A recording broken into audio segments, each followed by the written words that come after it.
전쟁터에서 가장 필요한 사람은 누구일까요? 전쟁에서 승리할 수 있도록 작전을 잘 세우고 그래서 승리를 가져다 주는 지휘관이 있다면 누구보다도 필요한 사람일 것입니다. 고전을 읽어보니까 자주 나오는 표현 가운데 하나가 병사 10,000명을 얻기는 쉬워도 장수 1명을 얻기는 어렵다. 이 표현이 반복해서 나오는 것이 인상적이었던 것을 기억합니다. 직접 싸우는 병사도 물론 소중한 생명입니다. 그런 생명들이 희생당하지 않도록 작전을 잘 세우고 결단해서 전쟁을 승리로 이끄는 지휘관이 있다면, 장수가 있다면 그야말로 보배로운 것이죠. 그래서 고대에 장수들은 훌륭한 장수를 얻으려고 하는데 아주 노력하고 애썼던 것을 보게 됩니다. 전쟁터 말고 광야에서, 광야와 같은 사막에서 가장 필요한 사람은 누구이겠습니까? 광야에서는 생존이 물에 달려있기 때문에 어디에 물이 있는지 그 물이 있는 곳을 알고 사람들을 이끌어갈 수 있는 사람이라고 할 것입니다.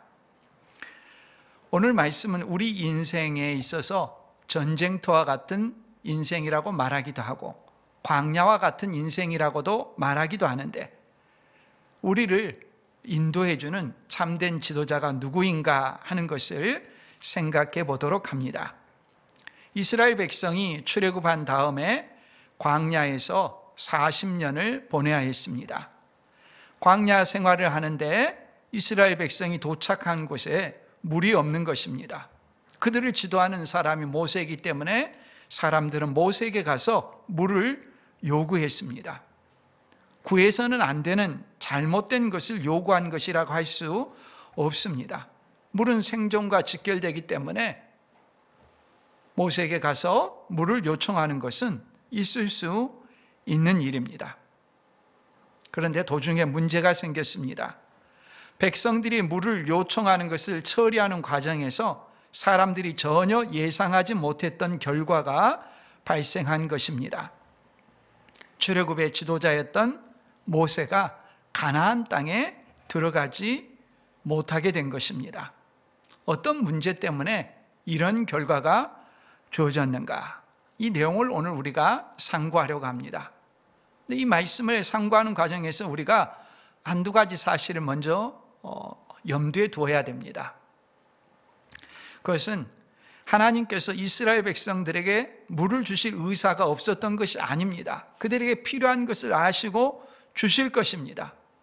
근데 왜 백성들이 이렇게 물을 달라고 소리치기까지 하나님께서 기다리고 계셨는가 하는 의도를 우리가 생각해 보아야 합니다.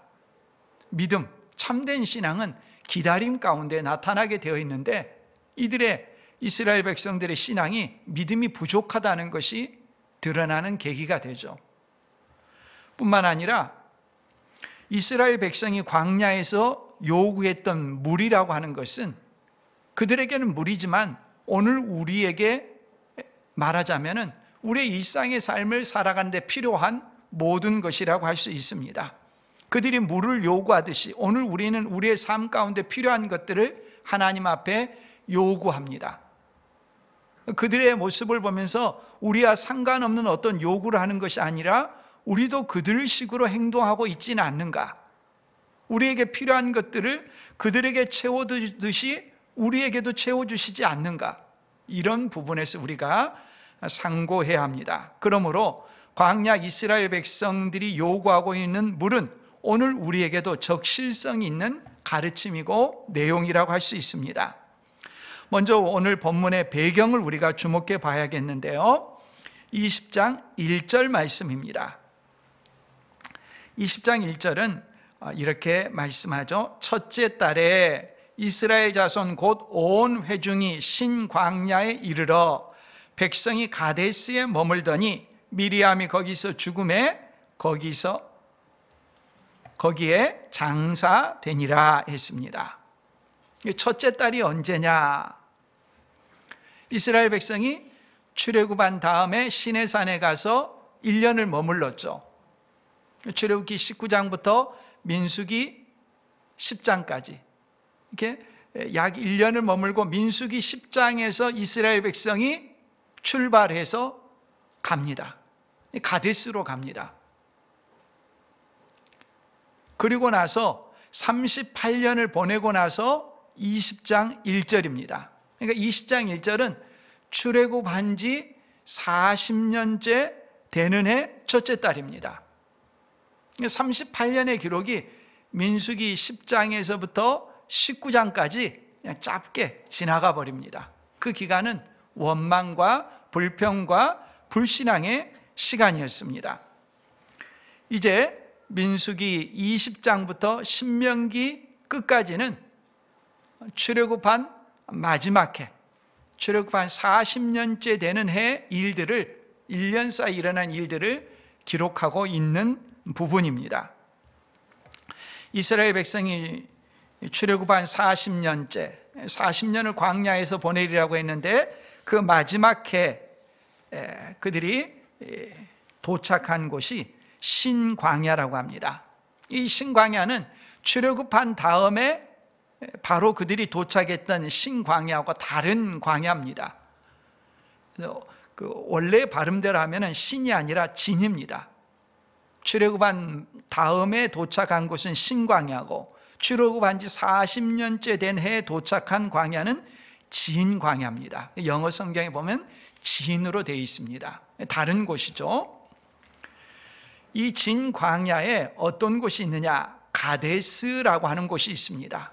가데스는 역사적인 장소죠. 이 가데스라고 하는 곳에서 약 38년 전에 이 가데스의 바네아라고 하는 지역에서 이스라엘 정탐꾼 12명이 가나안 땅에 가서 가나안 땅을 정탐하고 돌아와서 불신앙의 보고를 했죠. 우리가 점령할 수 없습니다. 갈 수 없습니다. 바로 그들의 부정적인 보고 때문에 이스라엘 백성이 광야 40년 생활을 해야 했습니다. 모세가 이스라엘 백성을 이끌고 지난 39년 전에 있었던, 38년 전에 있었던 그 역사적인 장소에 다시 들어갈 때 과거 일들이 기억나겠죠. 그 불신앙의 보고 때문에 우리가 38년간을 광야에서 보내야 됐었는데 그 장소에 다시 들어가서 이제는 우리가 결심을 하고 과거와 같은 불신앙을 가져서는 안 되겠다 다짐할 만한 그런 때가 아니겠습니까? 그런데 놀랍게도 지난 38년 전에 있었던 일이 반복되고 있습니다. 그곳에서 불신앙 때문에 출애굽한 1세대가 다 광야에서 죽고 이제 1세대는 얼마 남지 않았습니다. 지도자 몇 명만 남았습니다. 그나마 1절에서 보니까 모세의 누이 미리암이 죽고 또 민수기 20장 마지막 절에 보면은 28절 29절에 보면 아론도 죽습니다. 그리고 모세도 가나안 땅에 들어가지 못한다는 하나님의 선고를 받게 됩니다. 가데스에서 일어난 어떤 일이 1세대를 다 이처럼 죽게 만들었는가? 이 장소에 이름을 붙였습니다. 13절에 보면 무리바라고 하는 이름을 붙인 것입니다. 무리바라고 하는 말은 히브리어 리브라고 하는 동사에서 나왔습니다. 리브라고 하는 말은 다툰다는 뜻입니다. 이 다툰다는 말이 본문에 사용되어 있습니다. 3절에 보면 백성이 모세와 다투어 말하여, 이 다투다는 말이 동사로 리브인데 이걸 명사형으로 만드는 것이 무리바입니다. 다툼, 소송, 분쟁 이런 뜻입니다. 그러니까 이 가데스라고 하는 이 지역에서 이스라엘 백성들이 모세와 더 나아가서 하나님과 소송을 했다는 것입니다. 이스라엘 백성이 하나님께 따졌습니다. 뭐라고 따졌습니까? 왜 이곳에 물이 없습니까? 하나님이 우리를 인도하셨으면 우리를 책임지셔야 되지. 물이 없이 우리가 어떻게 살 수 있습니까? 어떻게 하나님을 믿으란 말입니까? 하나님을 믿는데 왜 우리는 이런 처지에 이르렀단 말입니까? 소송을 거는 것입니다. 이스라엘 백성만의 문제가 아니겠죠. 바로 이런 소송의 발단, 전개 과정, 그리고 하나님께서는 어떻게 판결하셨느냐 하는 것이 오늘 본문에 나오고 있습니다. 먼저 왜 다툼이, 소송이 시작되는지 그 이유를 2절에서 이렇게 말합니다. 회중이 물이 없으므로 모세와 아론에게로 모여드니라. 광야에서 훌륭한 지도자는 물이 있는 곳으로 인도하는 지도자입니다. 모세가 그들의 지도자로 생각하는데 그들이 도착한 곳에 물이 없자 백성들이 모세와 아론에게로 몰려들었다고 합니다. 인체의 60% 이상이 수분이라고 하는데 이 물이 부족하게 되면 여러 부작용이 인체에 나타납니다. 견디기 힘든 사람들이, 장정들은 어떻게 견딜지 모르겠지만 연약한 사람들은 견디기 힘드니까 모세에게 찾아와서 따졌습니다. 3절, 백성이 모세와 다투어 말하여 이르되 우리 형제들이 여호와 앞에서 죽을 때 우리도 죽었더라면 좋을 뻔하였도다. 물 때문에 모세와 아론에게 왔는데 말하는 소리는 물 이야기를 하지 않고 자해 공갈단처럼 말합니다. 형제들이 광야에서 죽을 때 우리가 죽었으면 좋았을 것을. 이들은 누굽니까? 출애굽한 2세대입니다. 출애굽한 1세대는 전부 다 광야에서 죽었어요. 그리고 2세대들이 이제 가나안 땅에 들어가려고 하는 상황입니다. 어떤 문제가 발생하면 해당하는 문제만 꼭 집어서 그 원포인트로 그 문제를 다루게 되면 보다 효율적으로 잘 다룰 수 있는데, 자기들이 다루고 있는 이 문제가 그 문제만 말하면 작아 보이니까 그걸 굉장히 확대하려고 하는 그런 경향이 있죠. 전선을 확대해 가지고 전쟁이 굉장히 큰 것처럼, 자기들이 다루고 있는 문제가 아주 보편적이고 큰 것처럼 이렇게 부풀리려고 하는 경향이 있습니다. 우리가 사회에서 늘 보는 것이지 않습니까? 어떤 문제가 하나 발생하게 되면 그 문제를 기폭점을 해가지고 전방위적으로 문제를 확산시키려고 하는 그런 경향들. 이스라엘 백성도 동일했죠. 판을 키우려고 합니다. 극단적인 발언도 서슴지 않습니다.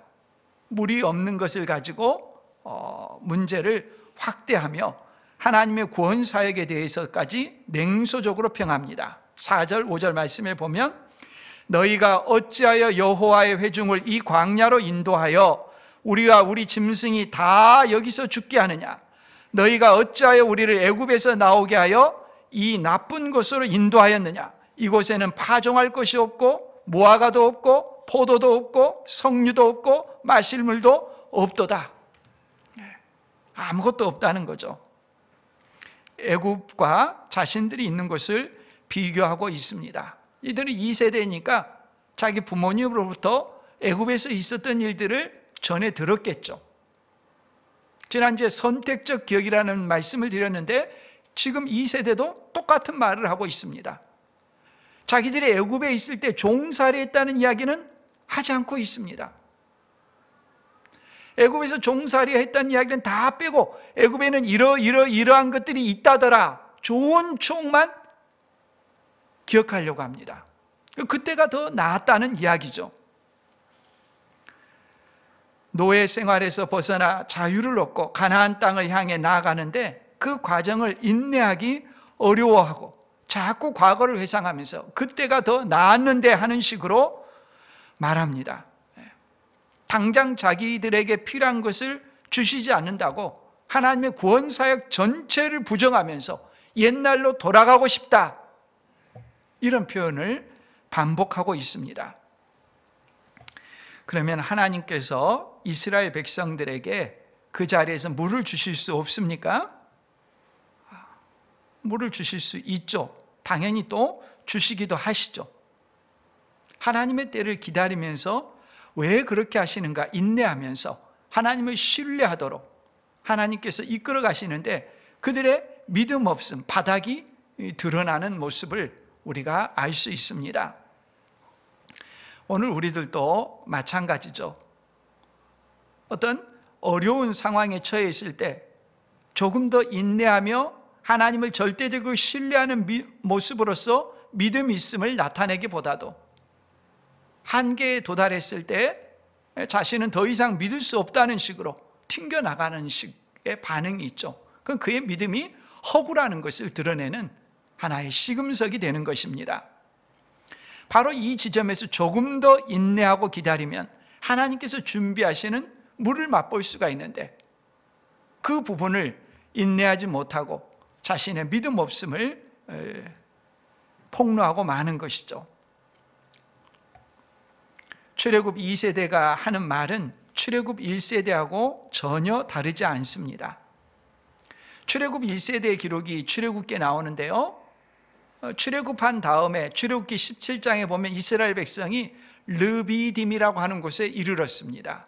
르비딤에서 물이 없었습니다. 그러자 그들이 하는 말이 출애굽기 17장 2절 3절 말씀에 보면, 백성이 모세와 다투어 이르되 우리에게 물을 주어 마시게 하라. 모세가 그들에게 이르되 너희가 어찌하여 나와 다투느냐? 너희가 어찌하여 여호와를 시험하느냐? 거기서 백성이 목이 말라 물을 찾으매 그들이 모세에게 대하여 원망하여 이르되 당신이 어찌하여 우리를 애굽에서 인도해 내어서 우리와 우리 자녀와 우리 가축이 목말라 죽게 하느냐?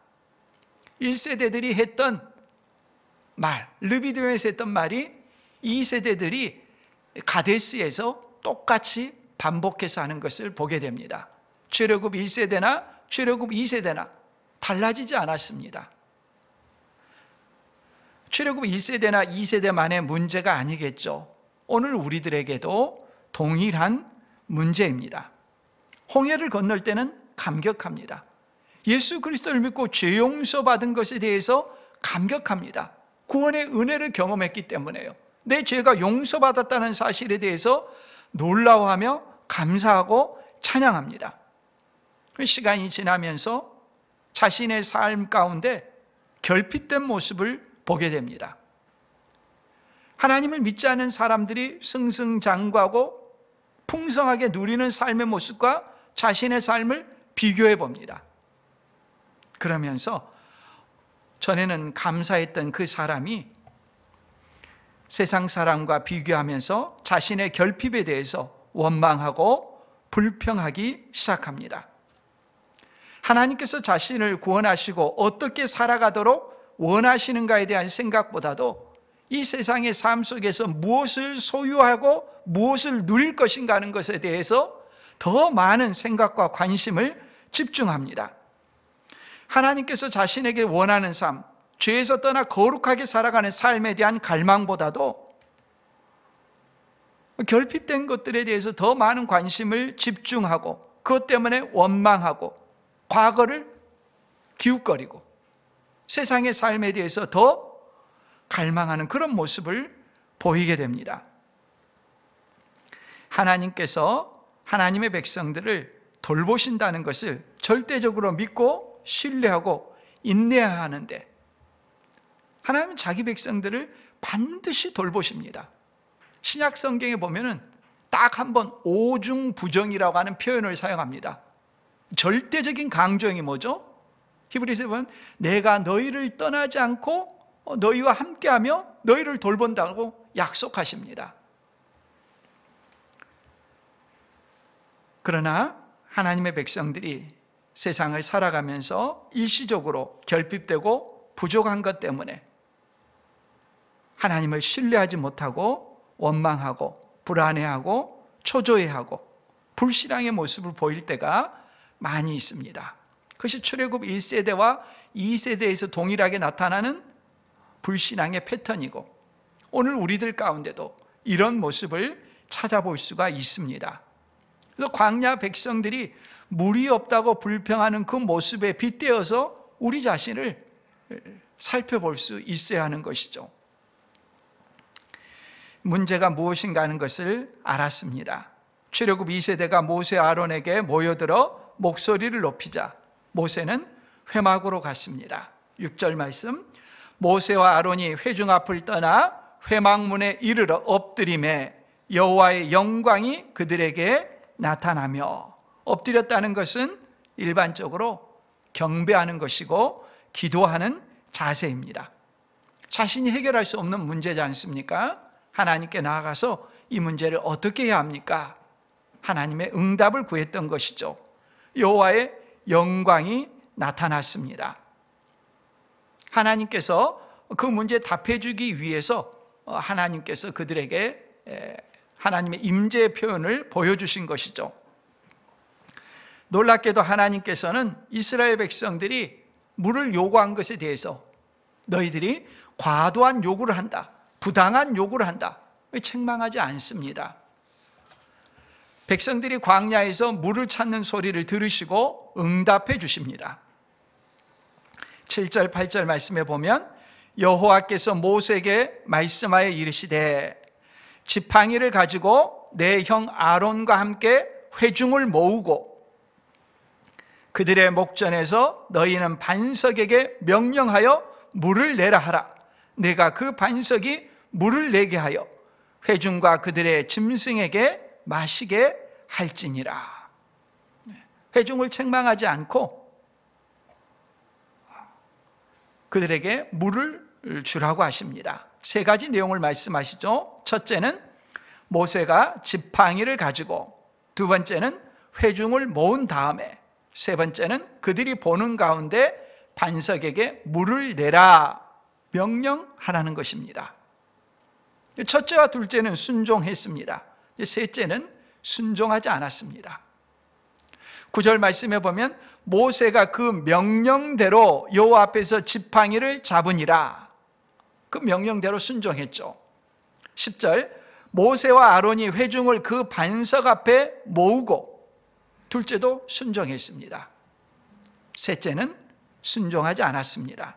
10절 모세가 그들에게 이르되 반역한 너희여 들으라. 우리가 너희를 위하여 이 반석에서 물을 내랴 하고, 하나님의 말씀대로 순종한다면 반석을 향해서 물을 내라고 명령해야 됩니다. 반석을 향해서 물을 내라고 말하는 것이 아니라 회중을 향해서 말을 합니다. 반역한 너희여 라고 말합니다. 모세가 단단히 화가 난 모습이죠. 쌓였던 분노가 막 폭발하는 그런 모습입니다. 이스라엘 백성들을 반역자로 몰아붙입니다. 그 다음 말은 또 충격적이죠. 우리가 너희를 위하여 이 반석에서 물을 내랴. 마치 모세 자신이 물을 내는 것처럼. 그것이 아니라면 자신과 하나님을 동격으로 여겨서 우리가 배제하는 것이죠. 이스라엘 백성과 자신을 격리시키는 것이죠. 그리고는 지팡이로 반석을 쳤습니다. 한 번도 아니고 두 번이나 쳤습니다. 그러자 놀랍게도 물이 솟아나와서 회중과 그들의 짐승이 마셨다고 합니다. 비록 모세와 아론이 불순종했지만 하나님께서는 이스라엘 백성을 긍휼히 여기셔서 자비를 베푸셔서 백성들이 물이 필요하기 때문에 그들에게 물을 주셨습니다. 우리는 모세가 화를 내는 모습에서 우리 자신을 발견해야 합니다. 모세가 화를 내는 모습을 보면서 그러지 않았어야 되는데 우리는 마치 그렇지 않을 것처럼 생각하고 있다면 큰 오산입니다. 이런 경우에 제가 굉장히 곤혹스럽습니다. 모세가 잘못했다라고 말하는 순간 사람들이 생각할 때는 제가 유체이탈 화법처럼 말하는 것처럼 들릴 수 있기 때문입니다. 하나님의 말씀은 선포이기 때문에 말씀 그대로의 의미를 전달하지만 이 내용을 간증 형식으로 말한다면 저로서는 훨씬 더 많은 잘못을 했다는 것을 간증할 수밖에 없죠. 모세가 그랬다면 우리는 훨씬 더 그런 기억이 많습니다. 모세가 어떤 사람입니까? 민수기 12장 3절에 보면 이 사람 모세는 온유함이 지면의 모든 사람보다 더하더라. 세상에서 가장 온유한 사람 한 사람을 뽑으라면 모세입니다. 그 모세가 화를 냈다면 나머지 사람들은 훨씬 더 많이 화를 냈다는 거죠.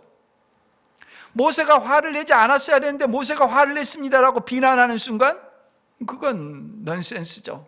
왜냐하면 저 같으면 훨씬 더 화를 많이 냈을 것이 분명하기 때문이죠.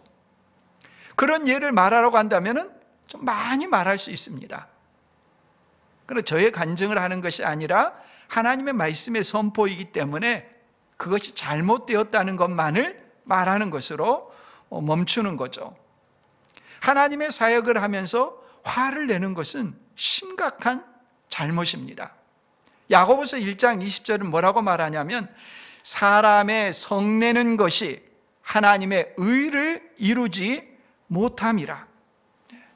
결과적으로 어떤 일이 잘 되었다 할지라도 그 과정에서 사람이 성을 내서 그런 일들을 이루었다면 아무리 결과가 아름답고 좋아 보이고 열매를 많이 맺은 것처럼 보여도 하나님의 의를 이루지 못한다는 것입니다.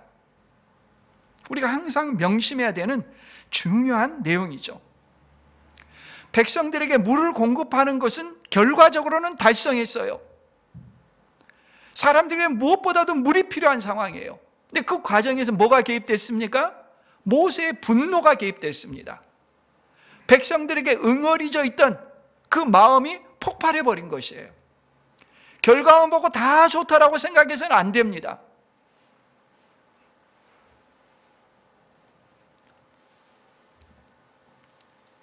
반석에서 물이 나왔다고 문제가 해결되고 끝나는 것이 아닙니다.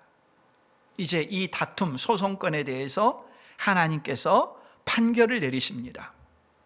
12절 말씀, 여호와께서 모세와 아론에게 이르시되 너희가 나를 믿지 아니하고 이스라엘 자손의 목전에서 내 거룩함을 나타내지 아니한 고로 너희는 이 회중을 내가 그들에게 준 땅으로 인도하여 드리지 못하리라 하시니라.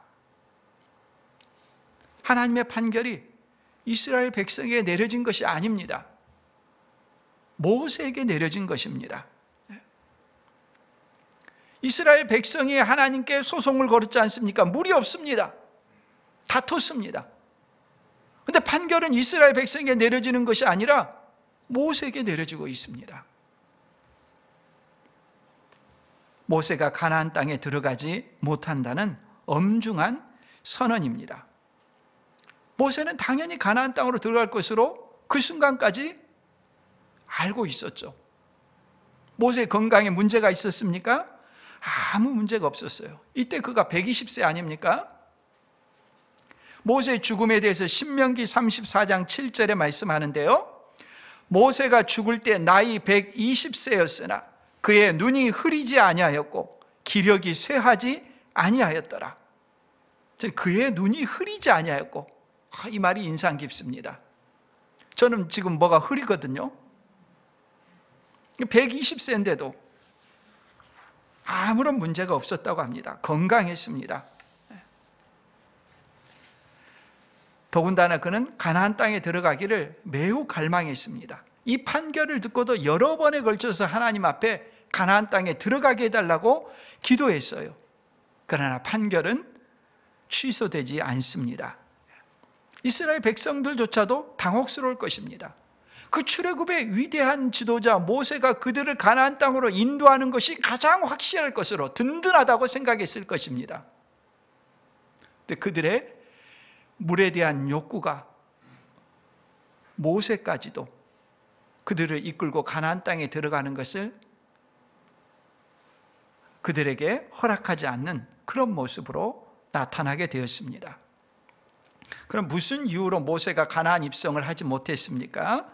두 가지를 말씀하시는데요, 첫째는 너희가 나를 믿지 아니하고 라고 하시고요, 둘째는 이스라엘 자손의 목전에서 내 거룩함을 나타내지 아니한 고로 라고 말씀합니다. 모세에게 너희가 나를 믿지 아니하고 라고 하는 표현이 놀랍죠. 물론 모세는 하나님을 믿었습니다. 하나님을 믿었지만 그가 흔들린 것은 또한 사실입니다. 하나님께서 모세에게 반석을 명하여 물을 내라고 했습니다. 어떤 학자들은 어떻게 해석하는가 하면 반석에게 물을 내라고 명령하면 물이 나올 것 같지 않다고 생각해서 그는 반석에게 충격을 줬다. 그것도 한 번이 아니라 두 번이나 반석을 내리쳤다. 가능한 해석입니다. 하나님께서 말씀만으로 반석에서 물을 내게 할 것이라는 것을 신뢰하지 못했다는 것이죠. 모세가 하나님을 온전히 믿지 못한 것은 처음이 아닙니다. 우리가 지난주에 이미 기브롯 핫다와 사건에서 살펴봤습니다. 백성들이 고기를 요구했습니다. 하나님께서 고기를 주시겠다고 했습니다. 그랬을 때 모세가 보였던 반응이 뭡니까? 민수기 11장 21절 말씀에 보면 모세가 이르되 나와 함께 있는 이 백성의 보행자가 60만 명이온데 주의 말씀이 한 달 동안 고기를 주어 먹게 하겠다 하시오니 못 믿겠다는 거예요. 모세는 어려운 일이라고 계산했습니다. 그때 하나님께서는 모세의 불신앙을 책망하지 않았어요. 모세 혼자 하나님 앞에 나와서 기도한 것이기 때문에 그의 믿음 없음을 용납하시고 들어주시고 그렇게 하셨죠. 그러나 지금은 다릅니다. 온 회중을 바위 앞으로 모여들게 했습니다. 그들이 모여든 가운데 하나님께서는 말씀으로 반석에게 명해서 물이 나오게 하라고 했는데 분노의 모습으로서 지팡이로 반석을 내리치었을 때 하나님의 영광을 드러내지 못했다는 것입니다. 공적인 자리에서 불신앙을 보인 것입니다. 출애굽한 1세대가 불신앙 때문에 가나안 입성을 하지 못했는데 모세 역시 똑같은 사람이라고 판단을 받는 것입니다. 이 모습을 보면서 우리는 모세가 하나님의 말씀대로 반석에게 명령하지 않고 두 번 내리친 것이 그토록 오래 수고한 모세를 가나안 땅에 입성하지 못하도록 막을 만큼 큰 죄인가 하는 생각을 해보게 됩니다. 더욱이 모세는 중보 기도의 대가였습니다. 여러 번에 걸쳐서 이스라엘 백성 전체를 진멸하라고 할 때 모세가 목숨을 걸고 기도해서 이스라엘 백성들을 살렸습니다. 그런 모세가 하나님 앞에 나아가 가나안 땅에 들어가고 싶다고 부르짖고 여러 번 기도했음에도 불구하고 하나님은 끝까지 허락하지 않으셨습니다. 그 이유는 본문에 나온 것처럼 하나님의 거룩하심을 드러내지 못했기 때문이라는 것입니다. 이 말씀이 중요합니다. 우리가 문제 제기를 하는 것 자체가 하나님의 거룩하심을 바로 알지 못하다고 하는 증거가 되기 때문입니다. 우리의 입장에서는 모세가 그렇게 많이 수고했는데 명령한 것 대신에 지팡이로 좀 쳤다고 해서 그것 때문에 하나님 못 들어가게 합니까? 여기에 더 비중을 두지 않습니까? 정말 중요한 것은 그것이 아니라 하나님의 거룩하심이 어떻게 드러나느냐, 이것이 훨씬 더 중요한데 우리는 그 부분에 비중을 두지 못하고 그것이 얼마나 중대한 문제인가 하는 것에 대해서 미처 깨닫지 못하고 있다는 것입니다. 하나님의 거룩하심을 드러내지 못하는 것은 결코 사소한 것이 아닙니다. 하나님의 거룩하심은 아무리 모세 할아버지라 하더라도 모세보다 훨씬 순종하고 위대한 일을 한 사람이라 할지라도 하나님의 거룩하심을 해치는 것이라면 그로 인해서 엄청난 장애와 벌이 주어질 수 있다는 것을 기억해야 합니다. 그 사건이 어디에서 드러났습니까? 바로 레위기 10장에서 우리가 살펴본 내용입니다. 아론이 그의 아들들과 함께 대제사장으로서 위임식을 하고 첫 번째 사역을 하기 위해서, 분향하기 위해서 나답과 아비후가 다른 불을 가지고 하나님 앞에 나아갔을 때 그들은 하나님의 형벌을 받고 그 자리에서 죽었습니다. 하나님의 거룩하심이 어떤 의미를 가지는가에 대해서 우리가 깊이 생각해야 하는 것입니다. 모세가 하나님의 거룩하심을 드러내지 못하는 모습에서 인간 지도자의 한계를 볼 수 있습니다. 분명 모세는 하나님의 위대한 종임에 틀림없습니다. 누구도 이유를 제기하지 못할 것입니다. 그러나 모세는 사람이기 때문에 한계를 가진 모습입니다. 백성들이 물을 요구하는 요구에 대해서 화를 내며 반응했죠. 반역한 너희여라고 선포했습니다. 회중들이 물이 없으니까 물을 달라고 하면서 과도한 표현을 한 것은 사실입니다. 우리도 그럴 수 있지 않습니까? 딱 그 문제만 가지고서 거기에 국한해서 말하면은 별로 그것이 큰 문제처럼 안 보이다 보니까 다른 것을 덧붙여서 과거까지 다 끌어와 가지고 굉장히 큰 문제인 것처럼 과장해서 말을 할 수 있습니다. 그런데 그 말을 듣는 사람은 들을 때 핵심 문제가 무엇이라는 것을 파악하고 그 문제만 꼭 집어서 정리해 줄 수 있는 인내와 분별력이 필요합니다. 근데 문제를 과장했다고 거기에 그냥 같이 싸워들려고 하면은 모세처럼 흥분하기 쉽겠죠.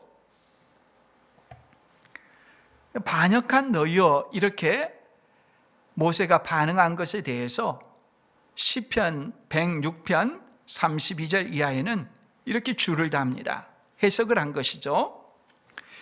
그들이 또 무리바 물에서 여호와를 노하시게 하였으므로 그들 때문에 재난이 모세에게 이르렀나니 이는 그들이 그의 뜻을 거역함으로 말미암아 모세가 그의 입술로 뭐라고 합니까? 망령되이 말하였음이로다. 망령된 말을 했다고 합니다. 사막에서 물이 없어 힘든 처지에 있는 사람들이 비록 과도한 표현을 사용했지만 그들의 처지를 생각하기보다 반역자로 여겼습니다. 이전의 모세 모습과 다릅니다. 이전에 이스라엘 백성들을 정말 지나친 모습을 보일 때가 많았어요. 시내산에서 하나님과 언약을 체결하자마자 40일도 되지 않아서 금송아지를 만들어 놓고 금송아지가 출애굽시킨 하나님이라고 경배하면서 우상을 섬겼었죠. 그때 모세가 어떻게 했습니까? 이스라엘 백성을 다 진멸하겠다는 하나님의 말씀을 듣고 그들을 용서해달라고, 자기 이름을 오히려 생명책에서 지워달라고 이스라엘 백성을 불쌍히 여기면서 그들을 위해서 기도했던 모세였습니다. 하나님의 마음에 합한 기도였기 때문에 즉각 들으시고 그들을 진멸하지 않고 구해주셨죠. 그랬던 모세였는데 이제는 그들에게 화를 내고 있습니다.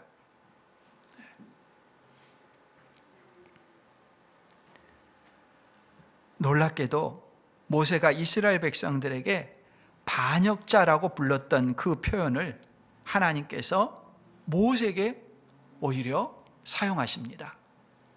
우리가 읽지 않았는데요, 24절 말씀에 보면 아론은 그 조상들에게로 돌아가고 내가 이스라엘 자손에게 준 땅에는 들어가지 못하리니 이는 너희가 무리바 물에서 내 말을 거역한 까닭이니라. 이 본문에는 거역이라고 번역했지만 이 거역이라는 말은 반역이라는 말과 똑같은 단어입니다. 모세가 이스라엘 백성을 향해서 반역한 너희여라고 말했는데 하나님께서 뭐라고 하십니까? 모세, 네가 나를 반역했다, 이 말씀입니다. 백성들은 별 말을 다 할 수 있습니다. 지도자는 그 소리를 들어야 되는 입장이죠. 그걸 감수해야 합니다. 근데 똑같은 차원에서 맞서 싸우려고 하면은 안 되죠. 백성은 과도한 요구를 할 수 있어요. 그걸 인내하고 듣고 참아야 합니다. 무엇을 요구하고 있는지 그 핵심을 파악해서 그걸 들어주도록 해야 되는 것이죠. 모세가 나름대로 열심히 참고 지금까지 잘해왔지만은 결국 마지막 순간에는 터지고 말았습니다. 인간 지도자의 연약함이죠. 모세도 그랬는데 모세를 능가할 사람이 세상에 누가 있습니까? 아무도 없죠. 아무도 그런 사람은 없습니다. 인간의 한계입니다. 아무리 탁월한 지도자도 모세를 능가할 만큼 그렇게 온유하지 못합니다. 모세가 그랬으면 우리는 훨씬 더 그랬겠죠. 모세는 반석을 명해서 물이 나오도록 지시하라고 했는데 공개적으로 하나님의 말씀에 따르지 않았습니다. 마치 자신의 권능으로 물을 주는 것처럼 그렇게 했죠. 이것은 하나님을 믿지 못한 것과 같았습니다. 출애굽한 1세대에게 그들이 하나님을 믿지 못해서 광야에서 40년을 보내게 될 것이라는 것을 말씀하실 때 이렇게 말합니다. 민수기 14장 11절 말씀에 가데스 바네아에서 정탐꾼들 보고를 듣고 부정적인 반응을 하면서 우리는 지금 가나안 땅에 들어갈 수 없습니다 라고 말한 그들에게 여호와께서 모세에게 이르시되 이 백성이 어느 때까지 나를 멸시하겠느냐? 내가 그들 중에 많은 이적을 행하였으나 어느 때까지 나를 믿지 않겠느냐? 나를 믿지 않았기 때문에 제1세대는 광야에서 다 죽었습니다. 나를 믿지 않았다는 그 표현을 지금 하나님께서 모세에게 사용하고 있습니다. 12절에 나를 믿지 아니하고. 출애굽한 1세대와 모세는 다를 줄 알았는데 똑같았습니다. 하나님의 은혜가 잠시 떠나게 되면은 사람들이 얼마나 연약한지 모릅니다. 금방 드러냅니다. 하나님은 거룩하신 분이십니다. 아무리 모세라고 하더라도 하나님의 말씀을 순종하지 않으면 내버려 둘 수가 없습니다. 하나님께서 세우신 특별한 사람이라고 하더라도 불순종의 책임을 물으시는 것입니다. 오늘날도 하나님께서 크게 사용하신 지도자들이 말년에 잘못하는 경우들이 있습니다. 하나님의 뜻에 순종해서 전성기 때는 두드러진 큰 열매를 거둡니다. 누가 한 것입니까? 하나님께서 하신 것이죠. 사람은 항상 도구에 불과합니다. 하나님은 정말 보잘것없는 사람들을 사용해서 큰 일을 이루심으로 사람이 한 일이 아니라 하나님께서 하신 일을 나타낸 경우들이 교회사는 부지기수입니다. 정말 배운 것도 없고 학식이 없고 성경을 해석할 줄도 모르고 그런 사람임에도 불구하고 하나님께서는 그 사람을 도구로 사용해서 엄청난 일들을 이루십니다. 하나님의 주권적인 섭리죠. 그렇게 쓰임을 받은 사람들이 나중에는 어떻게 합니까? 승승장구하다 보니까 자기가 잘나서 그런 업적을 쌓은 것처럼 나중엔 자기 생각을 뒤섞습니다. 모세도 그랬죠. 모세가 출애굽한 다음에 르비딤에 이르렀을 때 물이 없었습니다. 하나님께서 뭐라고 하셨습니까? 반석을 지팡이로 쳐서 물을 내라고 했습니다. 반석을 쳤더니 물이 나왔습니다. 이 경험을 간직하고 있습니다. 정말 드라마틱했죠. 모세의 그 위대함이 드러났죠. 40년째 되는 해 가데스 지역에서 물이 없다고 합니다. 백성들이 물을 달라고 합니다. 하나님께서 말씀하셨습니다. 반석에게 명하여 물을 내라고. 그대로 순종해야죠. 자기가 주는 게 아니죠. 하나님이 주시는 것이죠. 40년 전의 기억을 끌어와가지고 반석을 쳤더니 물이 나왔다는 그 기억대로 다시 자기의 경험에 기초해서 행동하고 있습니다. 자기 생각이 뒤섞여 버리는 것이죠. 물을 주는 것이 자기는 도구에 불과한 것인데 자기의 액션을 통해서 어떤 행동이 드러나는 것처럼 자기가 위대한 사람인 것처럼 착각하게 만드는 영웅 심리가 개입되어 있는 것입니다. 자신이 말을 하고 안수를 해서 병이 고쳐졌을 때 마치 자기 능력으로 나타나는 것처럼 자기가 대단한 능력의 사람인 것처럼 자기 과시를 하려는 순간 이미 변질되기 시작한 것이죠. 모세만이 아니죠. 베드로도 그랬죠. 가이사랴 빌립보 지방에서 예수님이 누구이신가 물었을 때 베드로가 나서서 말했죠. 주는 그리스도시요 살아계신 하나님의 아들이시니다. 하나님의 뜻에 부합했죠. 하나님이 알게 하신 것이죠. 그러자 그리스도가 누구인가?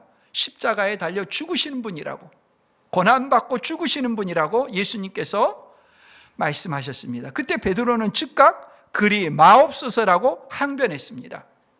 자기 생각을 주입하는 것입니다. 승승장구하다 보면은 자기가 항상 옳은 것처럼 착각에 빠집니다. 자기 생각을 하나님의 말씀에 뒤섞어버리기 시작합니다. 노년의 사회에서 발언하는 지도자들 가운데 과거의 명성에 기대어 가지고 하나님의 뜻으로부터 멀어진 것들을 착각하면서 옳은 것처럼 주장하는 사람들이 얼마나 많이 있습니까? 이것이 세상 지도자의 한계입니다. 세상이라는 광야를 살아가다 보면 우리에게 필요한 것을 하나님께서 제때 공급해 주시지 않는 것처럼 보일 때가 있습니다. 그것도 여러 번 있을 수 있습니다. 그때 우리가 반드시 알아야 하는 것은 하나님께서는 우리가 필요한 것을 알고 계시고 있다는 것을 분명히 기억해야 합니다. 가데스 지역에서 물이 없을 때 하나님께서는 물이 나올 계획을 가지고 계셨고 어떻게 물이 나오게 할 것인지 다 준비하고 계셨습니다. 우리에게도 필요한 것을 하나님의 때에 하나님 앞에 구하면은 하나님께서 들어주신다는 것을 기본적으로 신뢰해야 합니다. 절망하지 않고 하나님을 믿고 하나님 앞에 나가서 구해야 합니다. 원망하고 불평하는 것이 아니라 내게 필요한 것을 하나님이 알고 계시다는 것을 기본적으로 신뢰해야 합니다. 이스라엘 백성이 광야에서 물이 필요하다는 걸 하나님은 알고 있습니다. 우리가 세상을 살아가면서 필요한 것들을 하나님은 알고 계십니다. 제공하려고 준비하고 계십니다. 원망과 불신앙과 불평으로 튕겨나가는 것이 아니라 겸손하게 기도해야 합니다. 또한 우리가 알아야 되는 것은 모세가 위대한 지도자임에도 불구하고 그는 한계가 있는 사람이라는 것입니다. 출애굽의 위대한 사역을 행했음에도 불구하고 그는 가나안 입성까지는 이루지 못했습니다. 인간 지도자는 누구나 끝까지 신뢰할 만한 그런 사람은 되지 못합니다. 그러나 예수님은 다릅니다. 예수님은 우리를 구원하실 뿐만 아니라 영원한 나라로 책임지고 끝까지 인도하시는 분이십니다. 예수님은 십자가에 달려 죽으실 때도 반역하는 자들이 조롱하면서 십자가에 내려오라고 비웃었죠. 계속해서 공생의 기간 동안에도 공격하는 자들을 끝까지 참으셨을 뿐만 아니라 십자가에 달려서 죽기까지 순종하셨습니다. 그 예수님께서 우리에게 뭐라고 하셨습니까? 요한복음 7장 38절 말씀입니다.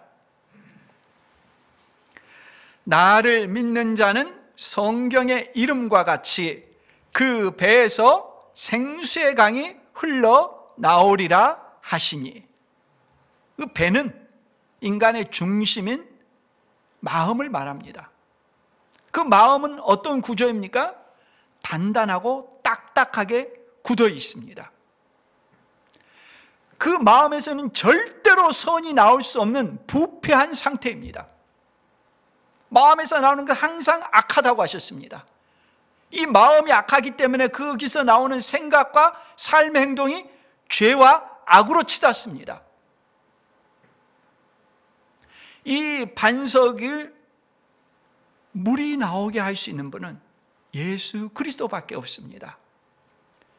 굳어져서 죄와 악이 나올 수밖에 없는 그 마음인데 예수 그리스도를 믿게 되면 그 배에서, 그 중심에서, 그 딱딱하게 굳은 것에서 심판을 받아 영원토록 죽어야 될 그 존재 상태에서 생수의 강이 나오게 하십니다. 그것도 넘치게 나오게 하십니다.